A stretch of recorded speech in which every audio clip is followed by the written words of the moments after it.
So, Coach Razmig, let's start by you telling us about your life journey in brief from your early career days till date.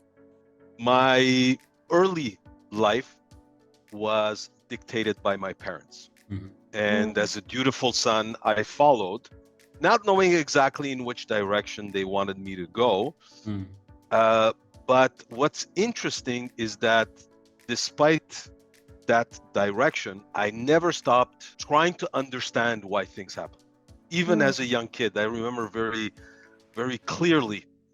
My dad was complaining about why he used to have a garage and he used to be in the Volkswagen, and we were driving and he was complaining about the cars rusting.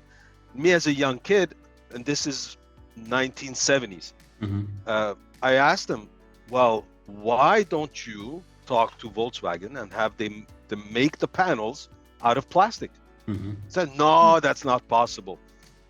And years later, lo and behold, the whole bottom of the cars are made out of plastic. True. So that made me realize, thinking back, that whatever people say as mm, statements may sound real, but it actually might be false. So don't stop asking questions. Beautiful. Anyways, wow. that started when I was about 10, 11 years old. So when I started my education and went into university, I graduated as the first university graduate in the family. My father was very proud. Mhm. And his whole idea was for me to take over the car dealership. Mhm, But 2, 3 years in, I wasn't happy. I went into work Mhm. not wanting to be there. I was thinking of there has to be something better. I was thinking instead of focusing on my job as first a service advisor and then a parts manager and then a service dispatcher and then a salesman, Mhm. sales manager. So I went through the ranks. I saw all the different aspects. And although I didn't like running a business with 100 employees, with all of those requests and unhappiness that they had and not wanting to work and Mhm. not being there, doing things without understanding, it really bothered me. mhm, So I didn't like the way business was done, but I did not have an example of how I I would be better at doing business. Business, yes. At night, I started having visions.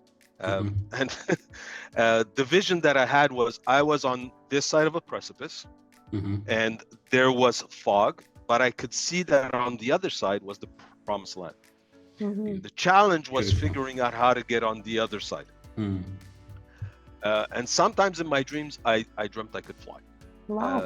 But I knew that on the Wonderful. other side, there would be the possibility of working without brick and mortar, Mhm. without employees, internationally, being able to travel. And this is back in the 70s, where 80s, early 80s, when computers were just coming out.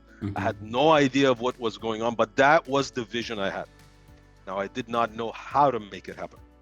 Phenomenal. And I did not have the courage to stand up to my father because I would have let him down with all his dreams and aspirations and all the sacrifices they made, leaving Africa, going to Germany, then Italy, and then moving to Canada for my sake Mhm. and my brother and sister. But my salvation came when my dad sold his business. Mhm, He made a couple of wrong decisions, Mhm. which were also a good way for me to learn. But he had to sell his business. And with that, I was in my early 30s. Mhm.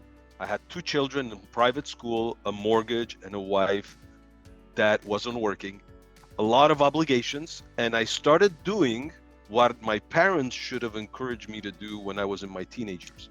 Mm. And because I had lost trust in my father's leadership, Mm. I became a lone wolf. wow. Thankfully, I was very determined. I was very inquisitive. I was very um, creative in Mhm. figuring things out and finding answers. But it took me 30 years to finally understand that what I knew and Mhm. how I knew to do things, no matter how creative I was was not making my vision a reality, which was what I shared with you a minute ago. And then I started thinking, okay, I need help. Whatever it is that is going to happen there is outside of my field of Expertise. awareness. Yes. My field of awareness, not even expertise. So I started looking for coaches, mentors, and different experts. And it took me about a dozen interviews before I fell on Dan Lok.